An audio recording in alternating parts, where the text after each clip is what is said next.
Hello and welcome to Gabbett Media. I'm Grant Abbott, and today we're going to be looking at RIGS, looking both at forward kinematics and inverse kinematics, and how you can understand complex rigs that you might download to use. This is all part of a much bigger course on the basics of animation. And do remember there's the animation challenge, which you can get involved with. All the links are in the description, and you can go to my website for more information. Also, if you want to learn more about rigging, you can watch my Rigging a Basic Character tutorial series, and I'll put the links in the description for that as well. Here I've got two very basic rigs, or armatures, in my scene, and I've created those using bones. I'll quickly give you a reminder of how I did that. So I'll move my cursor over to here, Shift A to add an armature, and then a single bone, and then into edit mode, and extruding bits out and moving bits. So let's say the arm there, and this needs to move down, and then legs, and so on and so forth. So I'll delete that in object mode, and let's go back to these two rigs. So the first rig is a forward kinematics based rig, and that's the most basic type of rig. So if I go into pose mode now, and I wanted to pose this model, I can rotate different areas to give him a different pose. And it looks like he's playing a bit of football, and his leg is very distorted. He's obviously been in a bad tackle. But I can't move my objects. I press G to grab, and it still rotates. The only one I can move is the base bone, which is there, and I forgot to parent those. So I can move these ones as well, because they're not parented to anything. Just as a quick reminder about that, let's go into edit mode, which brings my armature back to its resting pose. Grab those two. Grab the middle bone and Control P. If I do connected, it will move my objects to the end of the bone, which I don't want. So it'll be Control P and then keep offset. And it's got that offset then. Now if I go back into pose mode, we'll see my weird pose, and I can grab this middle one and it will have everything connected. So quick reminder about parenting. So forward kinematics is very basic, and it's just where you rotate the bones to get the different positions. And in a sense, that's not so bad, because all our bones, generally speaking, apart from a couple in our body, are all connected. So they do just rotate around a sort of hinged joint. So theoretically speaking, you should be able to get all your poses you need from this.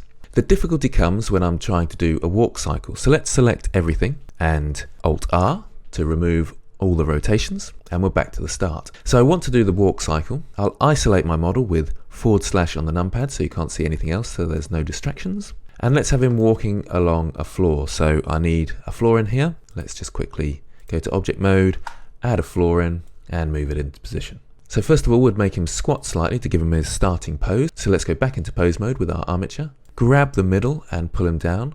Oh, now our feet are sinking into the floor. So we'll have to grab those and pull them up. But I'm going to have to rotate the leg, in fact, aren't I? So I'm going to have to rotate the leg like this, then move the foot down.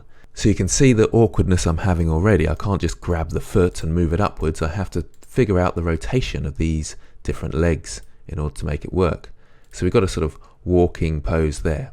So I would select all my bones, lock rot, although generally for forward kinematics you can do just rotation, but we'll do lock rot. Let's put record on as well. And then after 1 second, we'll copy this frame, Shift D to duplicate. So he's going to move across one cycle in 1 second. So this will be a looping animation. So we'll go to the middle, and we want an exact replica of this. So you can mirror them, of course, but I'm just going to show you the complexities of this. So I'm rotating and putting the foot into place, and then rotate this one, foot into place.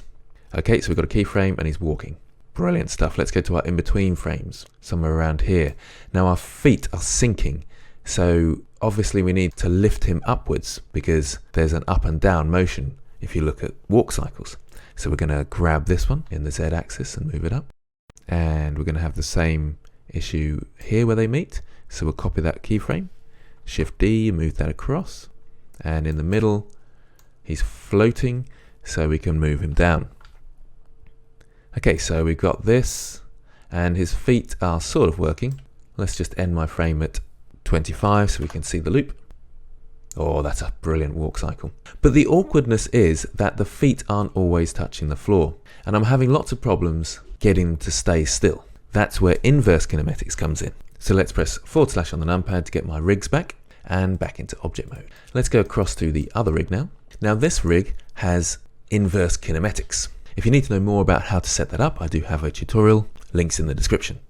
Let's go to pose mode, and you can see that if I grab my middle bone, the arms and feet keep their positions, roughly anyway. It's not a particularly good rig and particularly good inverse kinematics, but it will hopefully illustrate the point. I'll just quickly go back into object mode so I can get my floor and duplicate it and bring it across so there's a floor for him or her. So object mode with the armature and back into pose mode. So the walk cycle for this, let's squat them down a bit, grab in the Z axis there, and I'm going to move this one forward, grab in the Y, and this one backwards, grab in the Y. Can you see how much quicker it was for me to set up my armature? I can now rotate this one in the X, copy that keyframe, Shift D, and then let's go to the middle. I will quickly show you, if you select all, pose menu, copy pose, pose menu, paste flip posed.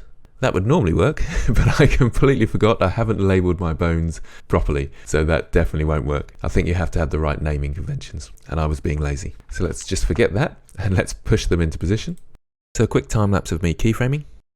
Okay, after a bit of fiddling about, I've finally tidied it up, and he's moving up and down, but his feet are sticking to the floor.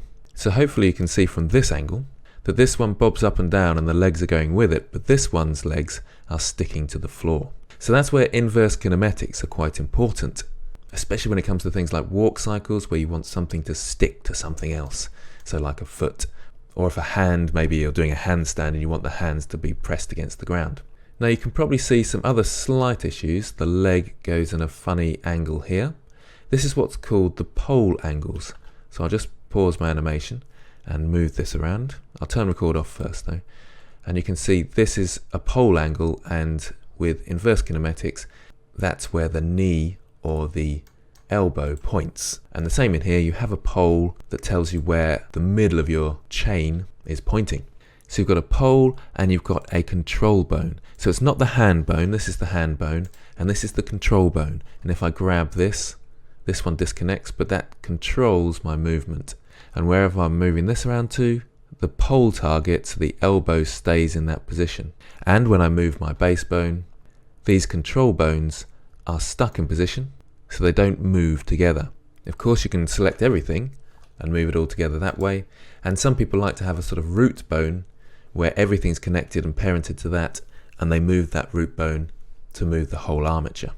So how can we understand rigs that we import? Let's import a rig. I'll just go to object mode so it doesn't mess things up, and put my cursor in the center roughly, and then file, append.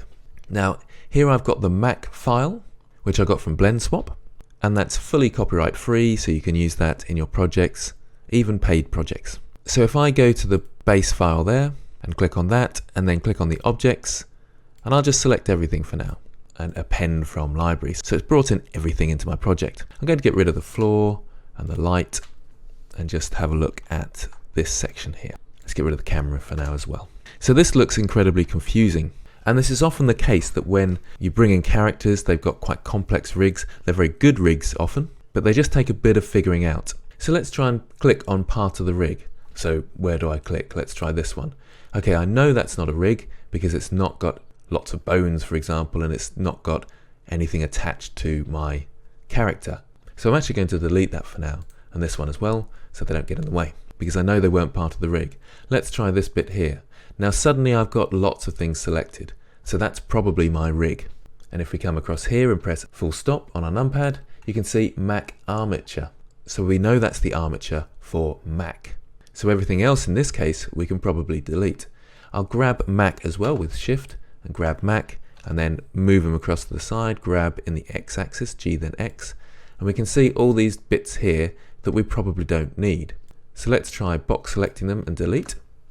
And yes, it looks like I didn't need any of those things. So let's go back to Mac here with full stop on my numpad, or period key on my numpad, and take a closer look at the rig. Now this doesn't look the same as mine, which have these bones, but what they've got is different objects representing the bones. So they've got display bones in a sense. Let's go into pose mode and see what we can do. Now they've also color coded. So the left side is green and the right side is red.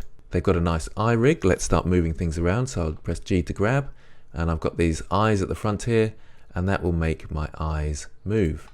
And they've also got these things.